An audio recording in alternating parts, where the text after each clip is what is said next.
Hi అందరికీ నమస్కారం. Welcome to our channel. ప్రస్తుతం మనతో పాటు గెస్ట్గా ఉన్నారు రామబ్రహ్మం గారు. సార్ నమస్తే అండి. నమస్తే అండి.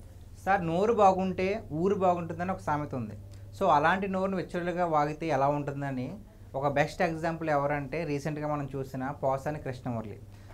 ఆయన గత వైసీపీ పార్టీలో కొంచెం అధికారంగా ఉంది కదా అని ఎప్పుడు ఆ పార్టీ ఉంటుందనే ధైర్యంతో, ఒక పిచ్చి నమ్మకంతో పవన్ కళ్యాణ్ గారి పైన, చంద్రబాబు నాయుడు గారి పైన, అలాగే లోకేష్ గారి పైన కొన్ని వ్యాఖ్యలు అయితే చేశారు చాలా దారుణంగా.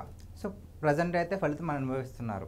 నిన్న సిఐడి విచారణ తేలింది ఏంటంటే అవన్నీ సాక్షి వాళ్ళే నన్ను ఎలా చేశారు, వాళ్ళే ప్రెస్ మీట్ పెట్టారంటున్నారు. మరి దానికి మీరేమంటారు?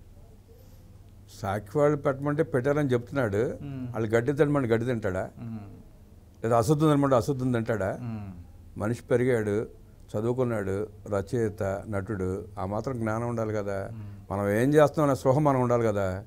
అతను ఏమనుకున్నాడంటే ఆ సాక్షి వాళ్ళు ఇచ్చే డబ్బులకో, ఆ జగన్ ఇచ్చే పదవులకు కక్కుర్తిపడి ఆశపడి అధికారం ఉంది కదా, వీళ్ళు మన ఏం చేస్తారనే ఉద్దేశంతో రెచ్చిపోయి మాట్లాడాడు. ఆ సినిమాలో మాట్లాడినట్టు, సినిమాలో ఎకిలి వేషాలు వేసినట్టు, సినిమాలో పిచ్చ వేషాలు వేసినట్టు బయట కూడా రాజకీయాల్లో కూడా చేస్తే ఏదో అవుతుంది అనుకున్నాడు. ఏమైంది? ఆఖరి చూస్తున్నాం కదా, కొవ్వు మొత్తం కరిగిపోయింది, స్కెల్టన్ మిగిలింది, పైన చర్మం ఉంది. ఇప్పుడు కానీ బుద్ధి జ్ఞానం వచ్చిందో లేదో అర్థం కావట్లా. నిన్న 30 ప్రశ్నలు అడిగితే సిఐడి వాళ్ళు కొన్నిటి సమాధానం చెప్పాడు. స్క్రిప్ట్ సాక్షి వాళ్ళు ఇచ్చారని చెప్పాడు. స్క్రిప్ట్ సజ్జల రామకృష్ణారెడ్డి ఇచ్చాడని చెప్పాడు. ఏ అయితే మార్ఫింగ్ ఫోటోలు ఉన్నాయో చంద్రబాబు నాయుడు గారు, అమిత్ షా మార్ఫింగ్ ఫోటోలు ఉన్నాయి, అవి కూడా సాక్షి వాళ్ళు ఇచ్చారని చెప్పాడు.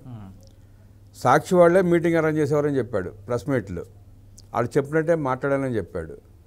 కానీ జ్ఞానం ఉండాలి కదా మనిషికి, బుద్ధి జ్ఞానం ఉండాలి. ఒక మాజీ ముఖ్యమంత్రి, సీనియర్ పొలిటీషియన్, ఆయన పట్టుకుని ఇష్టం వచ్చినట్టు మాట్లాడి నోటికి వచ్చినట్టు తిట్టి, అలాగే లోకేష్ గారిని నోటికి వచ్చినట్టు మాట్లాడాడు. పవన్ కళ్యాణ్ గారిని అయితే పచ్చిబూతులే మాట్లాడాడు. ఇక వాళ్ళ పిల్లలను ఉద్దేశించి కూడా మాట్లాడాడు. అసలు ఈ కేసులు కాదు పెట్టాల్సింది, ఫోక్సో చట్టం పెట్టాలి. ఫోక్సో కేసు రిజిస్టర్ చేయాలి అతని మీద. పవన్ కళ్యాణ్ గారి పిల్లలను ఉద్దేశించి చాలా నీచంగా మాట్లాడాడు. మరి ఆ తరహాగా ఎందుకు ఆలోచించట్లేదు అర్థం కావట్లా. ఎవరో కూడా చూసి ఆ ఫోక్సో చట్టం అతని మీద పెట్టి కఠినంగా శిక్షిస్తేనే రెండో వాడు మాట్లాడటానికి భయపడేలా శిక్షలు ఉండాలి. నన్ను చూసాం, క్యాజువల్గా వచ్చేళ్ళినట్టు ఉంది, సినిమా షూటింగ్కి వచ్చేళ్ళినట్టు ఉంది. ఆ వెళ్తున్న నేపథ్యంలో ఆ పోలీసులు ఫోటోలు దిగడం కూడా చూస్తే అసహ్యం వేసింది. ప్రజలు ఈసరించుకుంటారు ఆ పోలీసులు కూడా. మళ్ళీ ఏదో వాయిదా అడిగినట్టున్నారు, మళ్ళీ సిఐడికి అప్పచెప్పమని చెప్పి మళ్ళీ పిటిషన్ వేస్తుంటారు కోర్టులో. అంటే పోసాని కృష్ణమురళితో ఫోటోలు దిగటానికి పిటిషన్ వేస్తున్నట్టు ఉంది. వీళ్ళు విచారించడానికి పిటిషన్ వేస్తున్నట్టు లేదు. అసలు ఒక ముద్దాయి నేరస్తుడో కాదో తర్వాత సంగతి, కోర్టులో ఎదుర్కొంటున్నాడు, రిమాండ్లో ఉన్నాడు. ఆ రిమాండ్లో ఉన్న ఖైదీతో ఫోటోలు దిగటువంటి పోలీసు వాళ్ళు అంటే సమాజానికి వీళ్ళు ఏం చెబుదాం అనుకుంటున్నారు?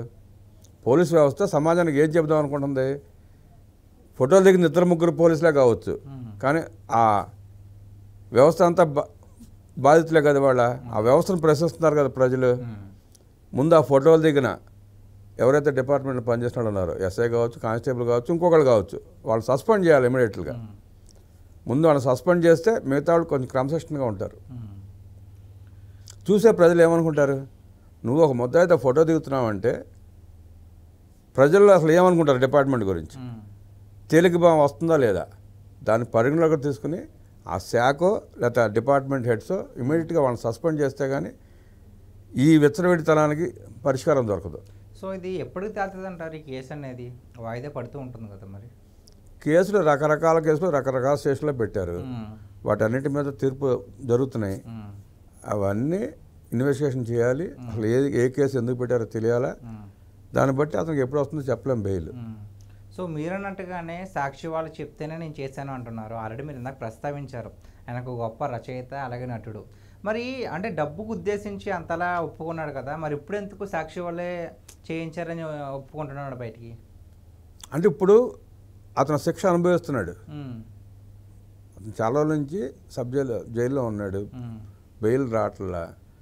అలాగన్నా వాళ్ళన్న నిజాలు చెప్పి వాళ్ళన్న బయటికి తీసుకొస్తే తొందరగా బయటకు వస్తాను అనుకున్నాడో ఏంటో మరి. లేదంటే మానసిక ఒత్తిడి, చేసిన తప్పుని గ్రహించుకుని పశ్చాత్తాపం అంటారు కదా, ఆ పశ్చాత్తాపం వల్ల వచ్చే జవాబులు ఇవన్నీ. మళ్ళీ అన్ని ప్రశ్నలకు సమాధానం చెప్పాలి, కొన్నిటికీ చెప్పాడు, కొన్ని నాకు తెలియదు అంటున్నాడు ఇప్పటికీ. కొన్ని మర్చిపోయినా కూడా చెప్తాను. మర్చిపోయాను అంటున్నాడు. ఎలా మర్చిపోతాడు? మర్చిపోయేవాడు ఎదటానికి తిడతాం ఎందుకు? అసలు ఇందాక నేను చెప్పినట్టు ప్రధానంగా అతని మీద ముందు ఫోక్సో చట్టం పెట్టాలండి. ఫోక్సో కేసు రిజిస్టర్ చేయాలి. ఓకే.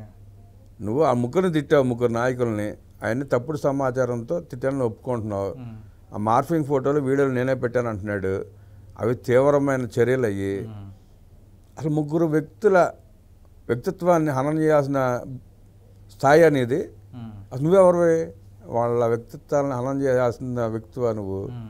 అది తెలుసుకోవాలి కదా ముందు. నీకేం సంబంధం? నీకేం ద్రోహం చేశారు? వాళ్ళు ముగ్గురు నీకేం ద్రోహం చేశారు? ఎంతో కొంత మంచి చేశారు కానీ చెడు అయితే చేయలేదు కదా. పోనీ చెడు చేశారని నువ్వు అనుకుంటే ప్రశ్నించు. బూతులేంటి? పిచ్చి పట్ల పిచ్చాడికి మళ్ళీ బూతులేంటి? అసలు అతను తీసుకెళ్ళి మెంటల్ హాస్పిటల్లో పడేయాలి. మెంటల్ ఉందేమని అనుమానం ఇప్పుడు ప్రజలకి. సో సార్, అలాగే మరి గత ప్రభుత్వంలో ఉన్నప్పుడు చాలామంది ఇలాగ మాట్లాడారు కదా, మరి ఈ పోసాని గారికి అయితే శిక్ష పడుతుంది, మరి మిగిలిన వాళ్ళ పరిస్థితి ఏంటంటారు? అందరికీ అదే పరిస్థితి ఉంటుంది. తప్పుడు కోతలు కూసిన వాళ్ళకి, తప్పుడు ఫోటోలు పెట్టిన వాళ్ళకి, మార్ఫింగ్ చేసిన వాళ్ళకి, పిచ్చి పిచ్చిగా మాట్లాడిన వాళ్ళకి, వ్యక్తిగత జీవితాల్లోకి చొరబడి వాళ్ళు ఇష్టం వచ్చినట్టు మాట్లాడితే వ్యవస్థలు ఊరుకోవండి.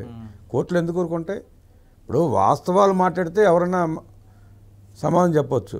అవాస్తవాలు మాట్లాడుతూ మార్ఫింగ్లు చేస్తూ ఇష్టం వచ్చినట్టు మాట్లాడిన వాళ్ళని ఎవరిని ఊరుకోరు.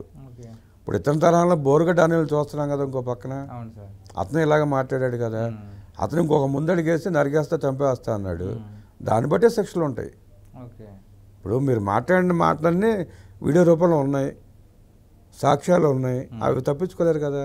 నాకు తెలియదు అంటే ఎట్ట కుదరదు. నేను మర్చిపోయారన్నా కుదరదు, నాకు తెలియదన్నా కుదరదు, వాళ్ళు చెప్పించారన్నా కుదరదు. Thank you sir. సో చూసారు కదా, సాక్షి వాళ్ళు చెప్పిస్తే మాత్రం పోసాని కృష్ణమురళికి బుద్ధుండక్కర్లేద్దా? వాళ్ళు ఏం చెప్తే అదే చేస్తారని మన రామబ్రహ్మం గారు అయితే చెప్తున్నారు. మరి దీనిపై మీ అభిప్రాయం ఏంటో కామెంట్ చేయండి.